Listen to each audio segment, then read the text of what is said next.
Nesse vídeo eu vou falar como a gente pode completar um conjunto que é linearmente independente, de forma que no final a gente obtenha um conjunto que é uma base para o meu espaço vetorial. Mas antes é importante que você tenha entendido o que é um espaço vetorial, o que é uma base para um espaço vetorial e o que é a dimensão desse espaço. Se esses conceitos eles não estiverem claros para você, eu recomendo que, antes de continuar assistindo esse vídeo, você volte no conteúdo e revise esses conceitos. Mas agora, se esses conceitos estiverem claros, a gente pode então dar prosseguimento, tudo bem? Então vamos lá. Vamos primeiro relembrar brevemente algumas coisinhas sobre base e dimensão. Para isso, a gente vai falar sobre o espaço vetorial R3. Então, vamos lá. O espaço vetorial R3 é o conjunto. O espaço vetorial R3 é o conjunto de triplas ordenadas, ou seja, é um conjunto em que eu tenho 3 entradas desse modo, que eu estou escrevendo aqui, tal que cada uma dessas entradas é um número real. Tudo bem? Então, o conjunto de todas as combinações desse trio de valores, tais que esses valores são reais, pertence ao meu espaço R3. Tudo bem? E o espaço R3 é um espaço vetorial. O que acontece? O conjunto de vetores canônicos, ou seja, os vetores I, J e K, e aí a gente pode lembrar quem são esses vetores. O vetor I, ele é 1, 0, 0. O vetor J, ele é 0, 1, 0. E o vetor K, ele é 0, 0, 1. Então, esses são os vetores canônicos em R3. O que acontece? Se a gente olhar para esses vetores, a gente consegue perceber que eles são linearmente independentes entre si. Por que isso é verdade? Vamos pegar, por exemplo, o caso dos vetores J e K. Se eles fossem linearmente independentes, então existiria algum valor alfa, algum número real alfa, tal que, quando eu fizesse alfa vezes i, por exemplo, o resultado final seria igual a j. Ou eu posso dizer de forma equivalente que j vezes 1 sobre alfa daria o meu i. Caso isso aqui não esteja claro, o que eu fiz aqui foi, eu dividi os dois lados dessa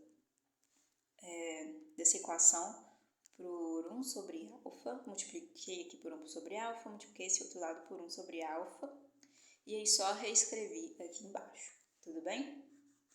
Então vamos lá comigo. Então essas duas coisas são equivalentes. Essas duas coisas aqui são equivalentes, tá joia? O que acontece? Isso daqui não é verdade, isso é falso. Por quê? Porque não existe nenhum número real alfa, tal que quando eu multiplico, por exemplo, o meu vetor i, não tem nenhum alfa diferente de zero, que quando eu multiplicar aqui por i, vai dar zero aqui embaixo, né? A única possibilidade é que o meu alfa seja igual a zero. Então, vamos lá, vamos supor que o alfa é igual a zero. Então, eu vou ter aqui 0 vezes 1, 0, 0. E aí eu vou resolver o problema da minha primeira entrada. Aqui vai dar 0, e isso bate com a primeira entrada do meu vetor j. Só que, quando eu multiplico essa segunda entrada por 0, aqui vai dar 0. E aqui no meu j não é 0, aqui é 1. Você concorda comigo? Mesmo que o meu alfa fosse qualquer outro número diferente de 0, essa segunda entrada do meu vetor aqui, do meu vetor i, o resultado final ia dar 0, porque qualquer número vezes 0 é 0. Só que aqui no meu j tem que ser 1. Então, não tem como eu escrever o meu i e o meu j como um como sendo múltiplo escalar do outro, tudo bem? Então, eles não são linearmente dependentes, eles são linearmente independentes. Seguindo essa mesma lógica, a gente consegue verificar que todos os três vetores, esse conjunto com esses três vetores aqui, vai ser LI. Por quê? Porque nenhum deles é combinação linear do outro, tudo bem? Usando esse mesmo raciocínio que eu usei para o I e para o J, tá joia? Ótimo, então eu tenho um conjunto de vetores que é LI, vou escrever aqui. I, J e K é um conjunto de vetores LI. Agora, para eu poder dizer se ele é ou não uma base, se esse conjunto é ou não uma base, eu tenho que verificar se ele gera qualquer vetor de R3, tudo bem? E isso é verdade, porque olha só, você concorda comigo que esse vetor ABC, onde A, B e C são quaisquer valores reais de acordo com a definição do conjunto R3? Isso daqui é a mesma coisa que A, 0, 0, mais 0, B, 0, mais 0, 0, C. Isso é claro para você? Se a gente fizer aqui A mais 0 vai dar A, 0 mais B vai dar B, 0 mais C vai dar C. Tudo bem? Eu só estou quebrando o meu primeiro vetor em 3 outros vetores, tá joia? Só que veja bem, essa soma é o mesmo que eu fazer A vezes 1, 0, 0. Concorda comigo que esse primeiro vetor é o mesmo que isso daqui? É, não é? Então, só que esse vetor aqui, quem que é ele? É o meu I, né? Olha o meu I aqui. É a mesma coisa, não é? Então, eu vou escrever aqui direto. Vou trocar isso daqui por I. Tudo bem? Mais B, 0, 1, 0, certo? Isso aqui é o mesmo que isso daqui. Tudo bem? Só que esse vetor aqui é o mesmo que o meu J. Então, eu vou trocar... Opa, apaguei o J sem querer. Deixa eu voltar aqui. Beleza. Então, aqui eu posso escrever J. E, por fim, o C, que multiplica 0, 0, 1, que é quem? Isso daqui é o mesmo que isso, né? E esse vetor aqui que apareceu é o meu K. Então, aqui no lugar desse vetor, eu posso simplesmente escrever K. Então, observa que qualquer vetor ABC dentro do meu R3 pode ser escrito como combinação linear dos meus vetores I, J e K. Ou seja, os vetores I, J, K, eles geram todos os vetores dentro do meu espaço vetorial R3. Logo, eles são vetores geradores, tudo bem? Se eles são vetores geradores e são vetores LI, significa então que eles são uma base. Então, esse conjunto aqui é uma base de R3. Tá joia?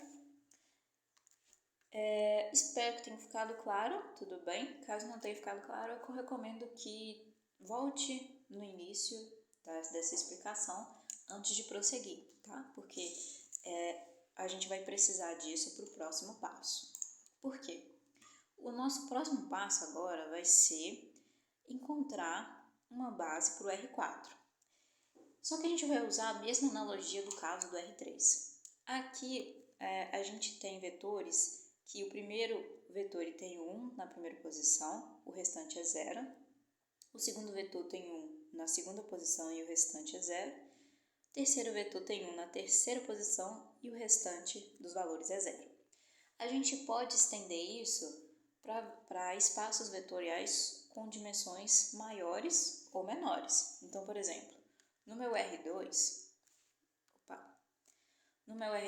eu posso escrever os vetores 1, 0 e 0, 1. Tudo bem? Mesma analogia. No vetor, no espaço R4, então, eu posso escrever 1, 0, 0, 0, porque agora são 4 entradas, tudo bem? Depois, 0, 1, 0, 0, e por aí vai, até completar 4. São esses vetores que eu listei aqui embaixo. 1, 0, 0, 0, 0, 1, 0, 0, 0, 0, 1, 0, 0, 0, 0, 1. Tudo bem?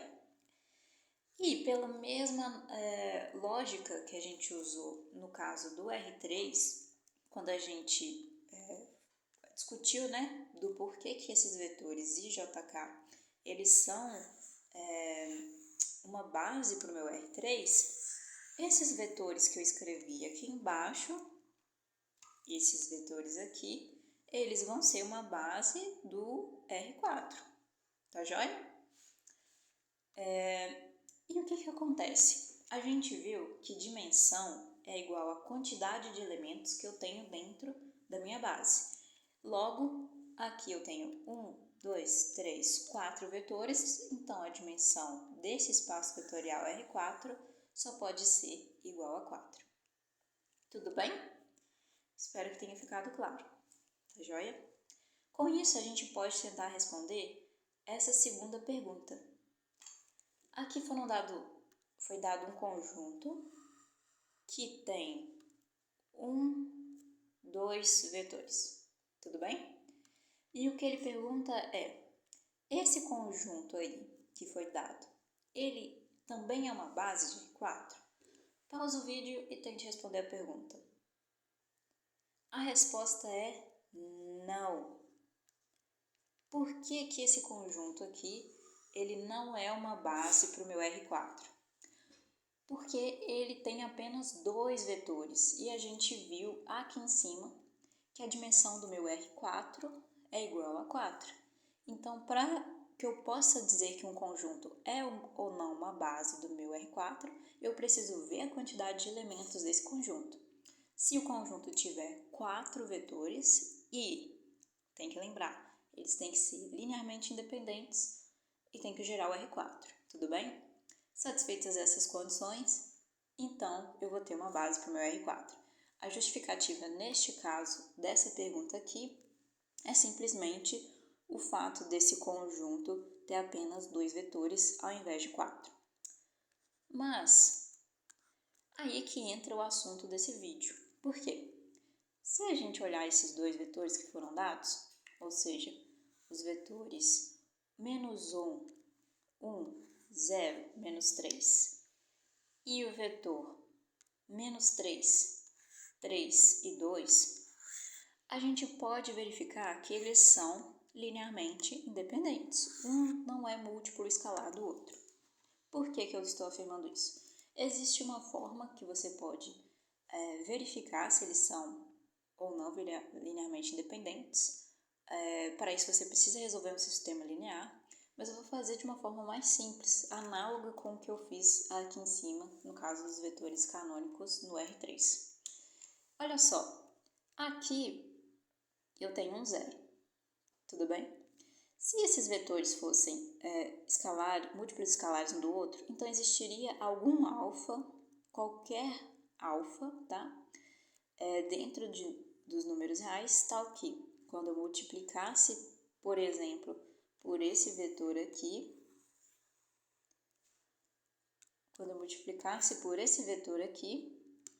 eu obtesse o segundo. Tudo bem? Eu obtenho o segundo. Mas aí eu te pergunto, o alfa é qualquer número. Qualquer número vezes 0 vai dar 2? Não, né? E aqui seria a posição onde estaria o resultado 2. Aqui teria que ter alguma coisa que me desse 2. Algum número alfa que quando multiplicasse por 0 desse 2. Mas não existe esse número, tudo bem? Então aqui, logo de cara eu posso dizer que eles não são combinação linear um do outro. Como eles não são combinação linear um do outro, eles são um conjunto LI, ou seja, linearmente independente. Tudo bem? Se eu tenho um conjunto linearmente independente de R4, mas esse conjunto não tem a quantidade necessária de vetores para que eu possa dizer que ele é uma base, eu posso acrescentar vetores nesse conjunto de forma que, no final, esse conjunto vai ser de fato uma base, tudo bem? E é isso que significa completar um conjunto para uma base de um espaço vetorial, tudo bem? Então, olha só, a gente verificou que esses dois vetores são linearmente independentes e o que a gente quer fazer agora? Que é transformar esse conjunto em uma base de R4. Para isso, a gente tem que acrescentar outros dois vetores e esses outros dois vetores eles também têm que ser linearmente independentes, tudo bem? Então, não pode ser qualquer vetor. Como que a gente faz isso? É muito simples, é muito tranquilo. O primeiro passo vai ser pegar esses vetores que foram dados, no caso, esse primeiro aqui e esse segundo, foram dados esses dois vetores, e eu vou escrever eles como linhas, como se fossem linhas de uma matriz. Então, as entradas dos vetores, agora esse aqui vai virar uma matriz, vai virar essa matriz aqui, ó. Colocar aqui, pronto, virou uma matriz, tudo bem? Então, peguei o primeiro vetor e o primeiro vetor virou a primeira linha da minha matriz. Peguei o segundo vetor virou a segunda linha da minha matriz. E o que eu vou fazer com essa matriz aqui? Eu vou escalonar ela.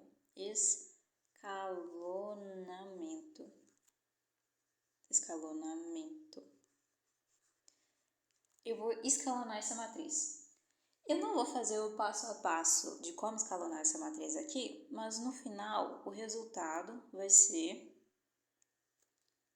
1, 0, menos 1, 0, 0, 1, 3, 4. Tente você em casa escalonar essa matriz e ver se você chega no mesmo resultado que eu estou dando aqui, tudo bem? Mas agora a ideia principal aqui não é falar sobre escalonamento, mas sim sobre como completar o conjunto. Por isso que eu não vou dar esse passo a passo do escalonamento. Mas tente fazer ele em casa, tá joia? Uma vez que eu escalonei essa matriz, o que eu vou fazer? Eu vou pegar esse resultado aqui final e eu vou completar a minha matriz, vou completar as linhas dessa matriz resultante, de modo que ela tenha ela vire uma matriz quadrada, tá? E aqui no caso ela vai ter que ter ordem 4. Por quê?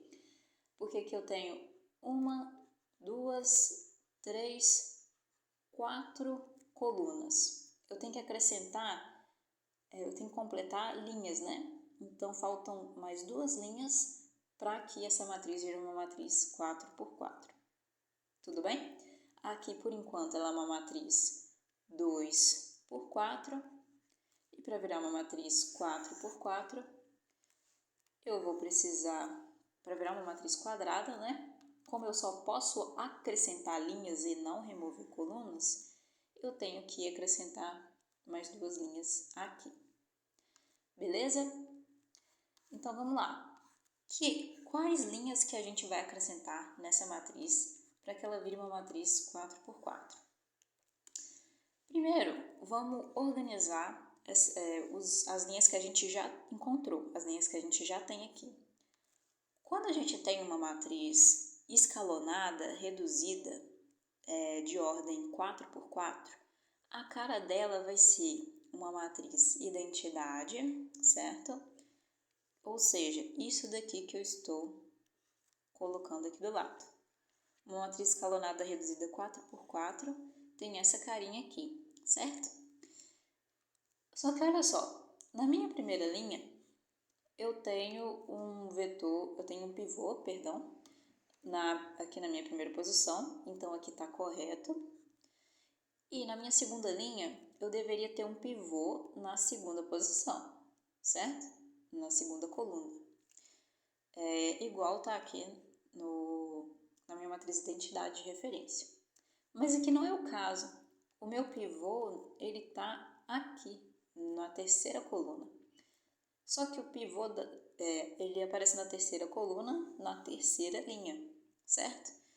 Então, eu vou arredar essa linha aqui, vou mudar ela da posição 2 para a posição 3.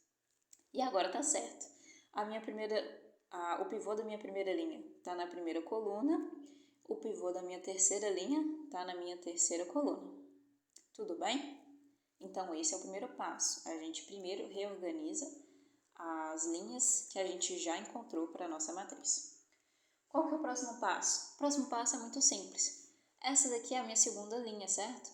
Eu vou completar ela com zeros e com 1, onde eu deveria ter o meu pivô da minha segunda linha. Tudo bem? Mesma coisa com a quarta linha. A quarta linha ela tem que ter um pivô na quarta coluna, certo? Então, vou colocar zeros nas outras colunas, na coluna 1, 2 e 3. E quando eu chegar na coluna 4, eu vou colocar o número 1. Tudo bem? E com isso, a gente terminou o nosso problema. Por quê? Porque agora eu sei quais são os vetores que faltam para aquele conjunto inicial de vetores, tal que ele seja uma base para o meu R4. Então, nosso conjunto inicial era esse aqui, certo? Esse era o meu conjunto de vetores iniciais. E eu achei outros 2 vetores que completam esse conjunto para uma base de R4. Quem são esses vetores?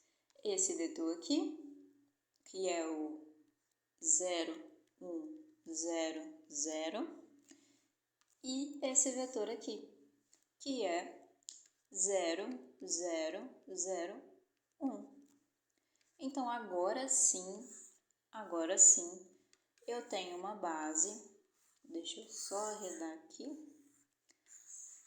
Agora sim, eu tenho uma base para o meu R4, com aqueles 2 vetores iniciais. E é assim que a gente completa melhor dizendo, conjuntos linearmente independentes para uma base de um dado espaço vetorial. Tá certo? Tudo bem? Deu para entender? Eu espero que sim. E a gente fica por aqui.